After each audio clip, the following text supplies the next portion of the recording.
ผ่นดินหัวใจยังคงหอมกรุ่น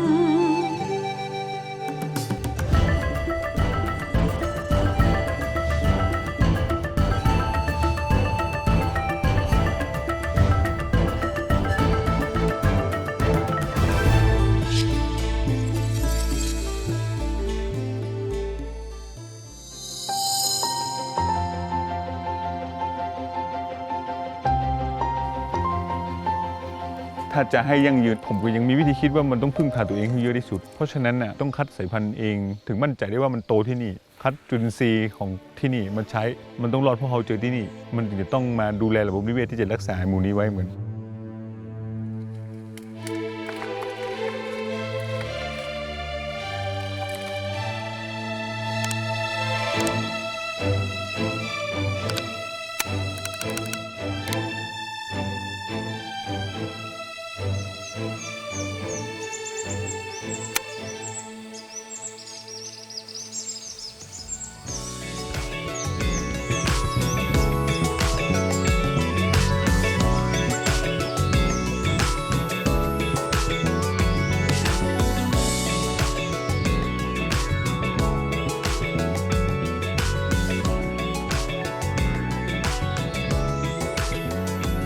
50 กว่าปีก่อนบ้านขุนช่างเคียนเป็นหมู่บ้านเล็กๆที่ไม่ใช่จุดหมายปลายทางของนักท่องเที่ยว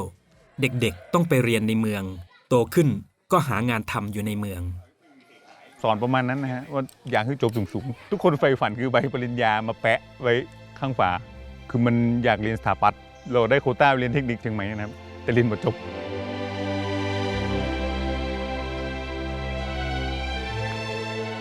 เราเริ่มทำงานเลยก่อนจะกลับมาดอยคือขายประกันชีวิตอะสัญญาณบางอย่างแหละ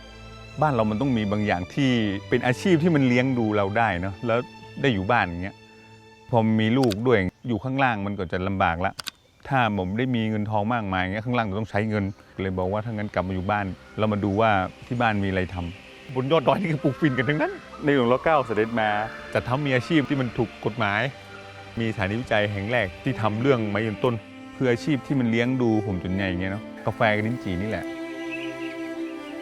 ช่วงแรกที่ย้ายกลับมาอยู่ที่บ้านชาตรีและกัญญพัฒน์ช่วยพ่อแม่เก็บผลไม้ขายรายได้เข้าบางเดือนแต่รายจ่ายออกตลอดปีชาตรีอยากทำให้ชีวิตดีขึ้นพร้อมๆกับทำให้ขุนช่างเคียนมีชื่อเสียงแต่เป็นความฝันที่ยังไม่ได้ลงมือทำจนกระทั่งหลังวันที่ 13 ตุลาคม พ.ศ. 2559สำนึกรักในแผ่นดินต้องทำบางอย่างให้มันเปลี่ยนแปลงมันนั่งคิดต้องเอาไอ้สิ่งที่ท่านฮือเนี่ยมาทำมันจะมีกาแฟกับลิ้นจี่เนาะแต่มาคิดคือลิ้นจี่เนี่ยโอ้โหยากเอาไปอบใช้พลังงานเยอะกว่าจะแห้งครับกาแฟมันสามารถเก็บมาแล้วไม่ได้เน่าเสียทันทีมันสามารถเอาแปรรูปให้แห้งแล้วถึงจะไปส่งให้คนอื่นคั่วอย่างเงี้ยกาแฟมันต้องเกิดอะทำกาแฟสิสุดทางก็ต้องมีกินมีใช้ให้ได้อะ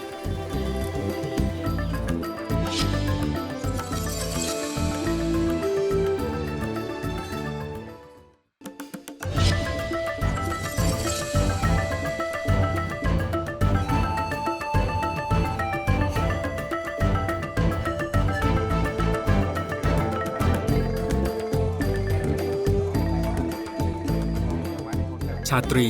ชวนคนในหมู่บ้านตั้งกลุ่มวิสาหกิจชุมชนกาแฟดอยขุนช่างเคียนโดยได้รับการสนับสนุนจากธนาคารเพื่อการเกษตรและสหกรณ์การเกษตรสาขาเชียงใหม่ธกส.เองสนับสนุนวิสาหกิจชุมชนดอยขุนช่างเคียนเป็นกลุ่มที่เข้มแข็งอยู่แล้วแล้วก็ที่พิจารณาอีกเรื่องหนึ่งก็คือในเรื่องของการดูแลป่าวิถีชีวิตเขาอยู่กับป่าอยู่แล้วในการปลูกกาแฟเนี่ยต้องใช้ร่มเงาของป่านี่ต้องมีระบบนิเวศที่สมบูรณ์ที่เหมาะสมกับกาแฟถึงจะได้คุณภาพที่สมบูรณ์ทำให้รสชาติเนี่ยเป็นที่ต้องการของตลาดถ้าไม่มีป่ากาแฟก็หมดเมื่อกาแฟหมดอาชีพก็หมดเพราะฉะนั้นคนในชุมชนก็ต้องดูแลป่าเพื่อจะให้เกิดกาแฟที่มีคุณภาพและมีอาชีพที่ยั่งยืนด้วย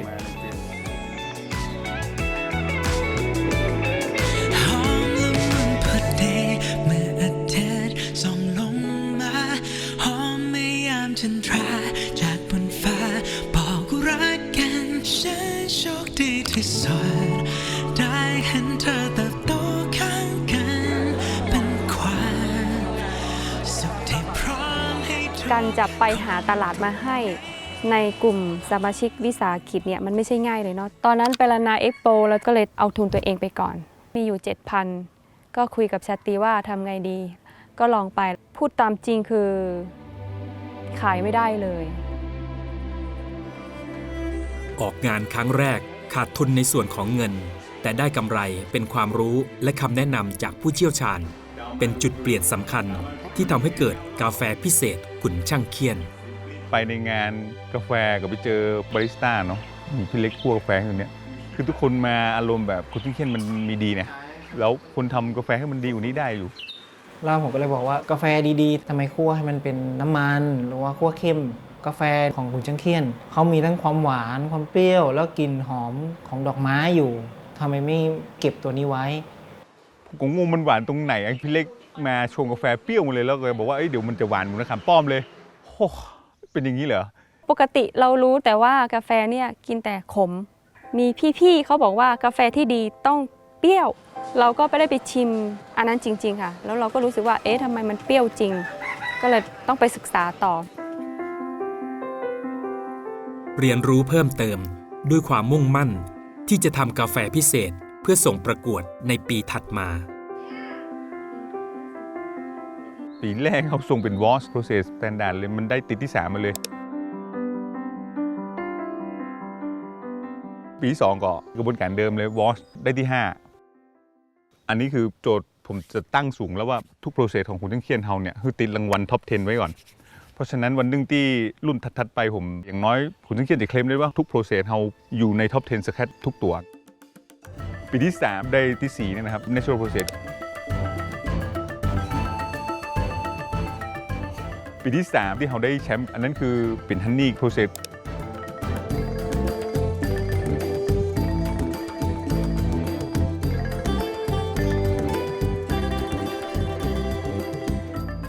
ตอนนั้นเขาก็ประกาศออกมาว่าการประกวด10สุดยอดกาแฟพิเศษไทยอันดับที่ 1ได้คะแนน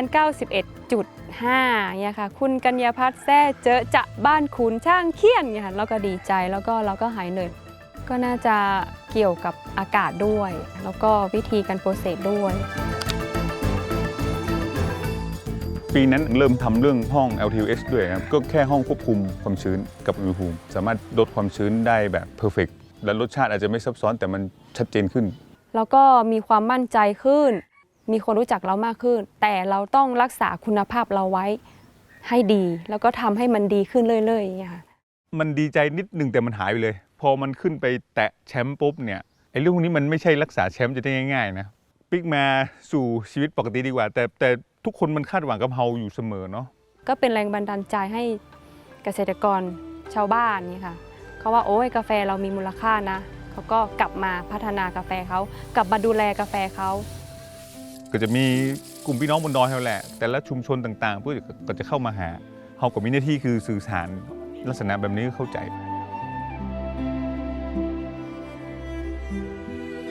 ชาตรีเคยเปิดร้านกาแฟในเมืองเชียงใหม่แต่ต้องปิดไปเพราะสถานการณ์โควิดระบาด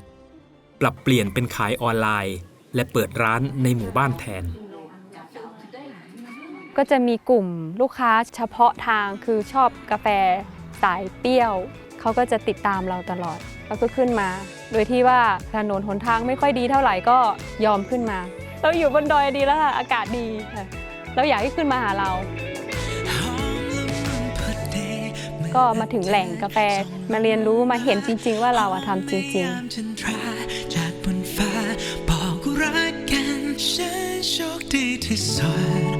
ได้เห็นเธอเติบโตข้างกันเป็นความสุขที่พร้อมให้ทุกคนตรงนี้หอมละมุนพอดีเมื่ออาทิตย์ส่องลงมาหอมไม่ยามจันทราจากบนฟ้าบอกรักกันฉันโชคดีที่สุดได้เห็นเธอเติบโตข้างกัน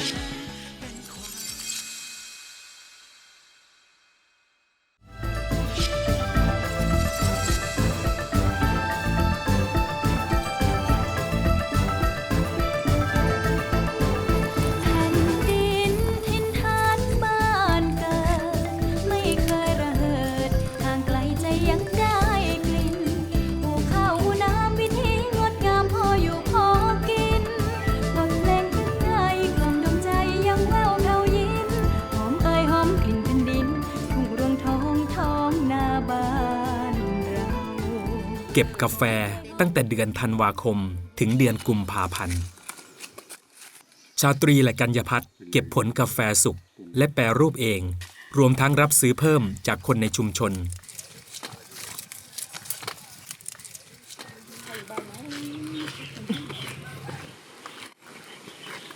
วันนี้เก็บกาแฟได้สักประมาณ80-90 โลอยู่ครับกิโลละ22ครับผมแต่ก่อนนี่กิโล15-16เองครับแต่ก่อนนี่ผมเคยคิดไปทำงานในเมืองครับผมแล้วก็ท้อกับกาแฟมากเลยครับพี่ชาตรีเป็นแรงบันดาลใจครับผมให้มีความมุ่งมั่นเห็นเขาทำแล้วอยากทำบ้างครับผมนี่อยากเก็บกาแฟแล้วก็เอามาตากแห้งแล้วก็มาคั่วครับผมแล้วก็ทำเป็นธุรกิจต้องอดทนครับผมหลายอย่างเลยครับ คือเราได้เชอร์รี่มาเราไปล้างเสร็จแล้วก็ออกตากมันก็เป็น natural process เลยฮันนี่ process เอาไปกระเทาะเปลือกออกแล้วไปตากคือมันติดเมือกเพราะว่าลักษณะที่มันยังมีเมือกน้ำตาลหลงเหลืออยู่แล้วเม็ดกาแฟข้างในที่เราอยากให้มันมีอย่างเยอะขึ้นเงี้ยมันอาจจะดึงเข้าไปใช้แล้วก็สร้างพันธะกลิ่นรสบางอย่างต่อบนลานเงี้ยวอชเนี่ยเรากระเทาะเปลือกชั้นนอกออกเนาะแล้วก็เก็บเข้ามาหมักคือตัวเมือกมันสลายครับแล้วล้างชุดเมือกนั้นออกทั้งหมด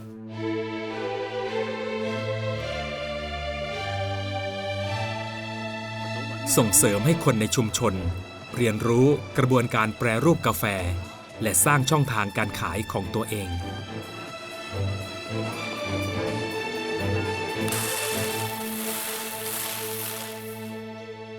สนับสนุนให้เด็กๆได้เรียนรู้กระบวนการของการทำกาแฟพิเศษก่อนคัดกาแฟทีละเม็ดก็ต้องมานั่งคัดมือเพราะว่าเราทำเป็นกาแฟพิเศษเขาอยากมีรายได้เราก็มาช่วยกันคัดกาแฟหน่อยมาช่วยดูกาแฟให้หน่อยเนี่ยค่ะแล้วก็ให้เป็นค่าตอบแทนเวลาคัดกาแฟเสร็จเราก็จะกลับมาดูอีกรอบหนึ่งเราต้องทำออกมาให้ดีที่สุดให้เขาเม็ดที่มีตำหนิก็จะมีพ่อค้ามารับซื้อส่วนเม็ดดีที่เราคัดมาก็จะส่งไปให้ลูกค้า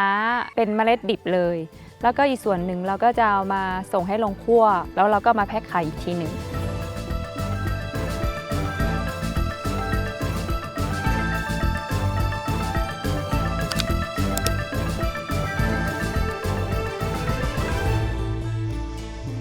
การทำกาแฟพิเศษต้องใส่ใจทุกขั้นตอนตั้งแต่การปลูกเก็บเกี่ยวกระบวนการแปรรูปจนถึงการคั่วชาตรีส่งเมล็ดดิบให้ผู้เชี่ยวชาญที่สามารถดึงอัตลักษณ์ของกาแฟขุนช่างเคียนให้ออกมาได้เด่นชัดที่สุด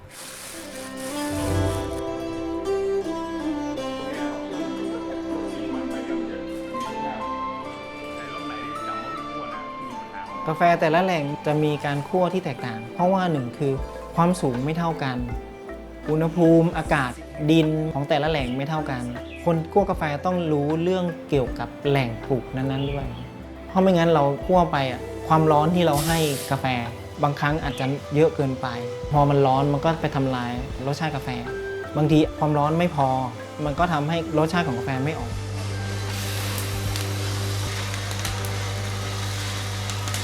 กาแฟพิเศษมันมีความเป็นอัตลักษณ์ครับขุนช่างเคียนจะเป็นโคโคนิป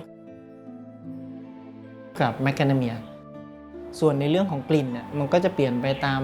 สภาพอากาศว่าปีนี้ฝนเป็นยังไงอากาศร้อนไหมความหวานของกาแฟพิเศษคือมาจากตัวกาแฟกลิ่นก็มาจากตัวกาแฟรสชาติก็มาจากตัวกาแฟโดยไม่มีการแต่งเติม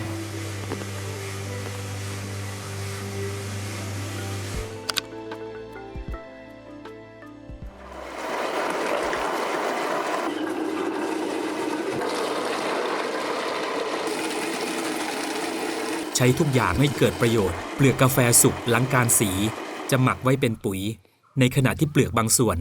จะทำเป็นชาเปลือกกาแฟเพื่อไม่ให้ทิ้งสูญเปล่าตามแนวคิด Zero Waste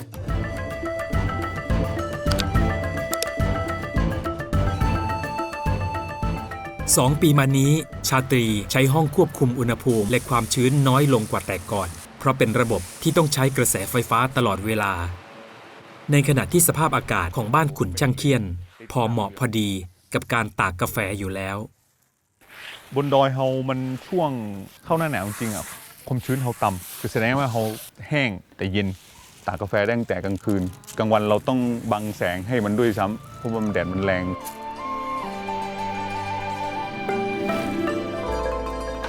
พื้นที่การทำเกษตรที่มีจำกัดไม่สามารถขยายได้ทำให้ชาตรีให้ความสำคัญกับการพัฒนาคุณภาพกาแฟไปพร้อมๆกับการดูแลสิ่งแวดล้อมก็ต้องกลับไปเรียนรู้ธรรมชาติอย่างเงี้ยนะแล้วดึงศักยภาพให้มันเล่าเรื่องราวมาเองคัดสายพันธุ์เนี่ยก็เริ่มอย่างนั้นเลยเดินใช้วิธีคือเดินดูทุกวันแล้วมันค่อยๆไปแยกออกมาว่ามีความต่างแล้วเก็บทีละต้นมาชิมมันแยกออกมาได้5กลุ่มละก็เลยส่งไปตรวจที่ฝรั่งเศสพันธุ์แท้ก็จะเป็นเราได้เบอร์บอนแท้นี่นะครับแต่มันไม่ทนโรคแหละที่ผมแยกออกมาเนี่ยมีสายพันธุ์เฉพาะถิ่น3ตัวต้นที่น่าสนใจอย่างเบอร์บอน05เนาะทำไงให้เก็บดินเอต้นเนี้ยให้มันได้อย่างนี้เลย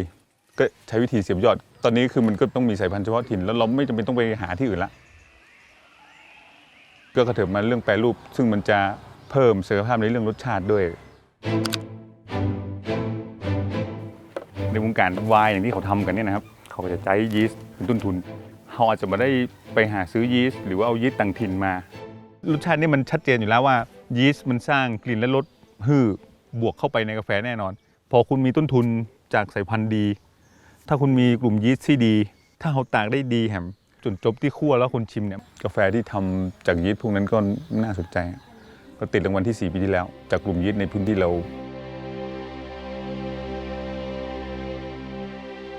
ชีวิตเกษตรกรไม่เคยง่าย2 ปีก่อนต้นลิ้นจี่ในสวนทิ้งใบยืนต้นตายกาแฟก็ผลิดอกออกผลน้อยลงโลกมันร้อนขึ้น2 องศาอันนี้คือข้อมูลแบบวิทยาศาสตร์แท้ๆเกือบ10 ปีมาแล้วเราไม่ได้เห็นต้นนางพญาเสือโคร่งบานเต็มที่เลยกาแฟเนี่ยมันอาจจะแค่ต้องปรับปรุงพันธุ์แต่กาแฟนี่ขอให้มีฝนจะติดลูกตลอดมันบอกมีวิธีอื่นนอกจากเราต้องสร้างให้โลกมันเย็นขึ้นก็คือต้องเก็บอุณหภูมิให้อยู่คือก็ต้องเก็บต้นไม้เก็บระบบนิเวศพวกนี้ให้อยู่ที่สุดแน่ๆคือติดผลดีขึ้นมาดีความสมบูรณ์มันมีแน่นอนอยู่แล้ว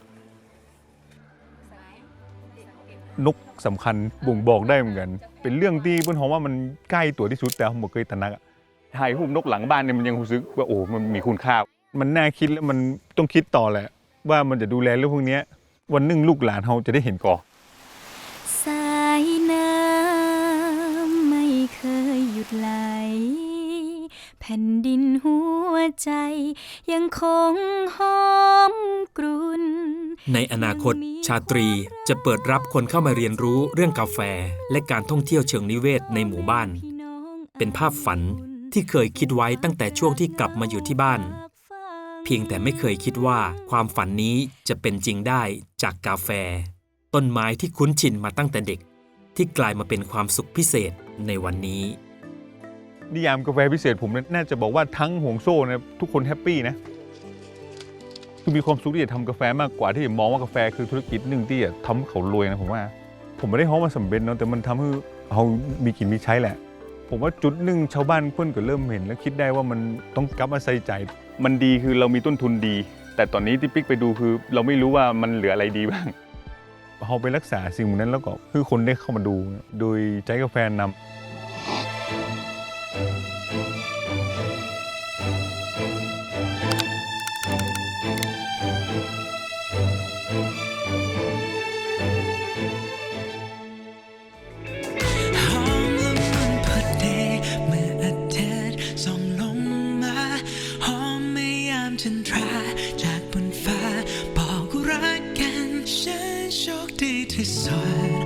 ได้เห็นเธอเติบโตข้างกันคือความผูกพันฉัน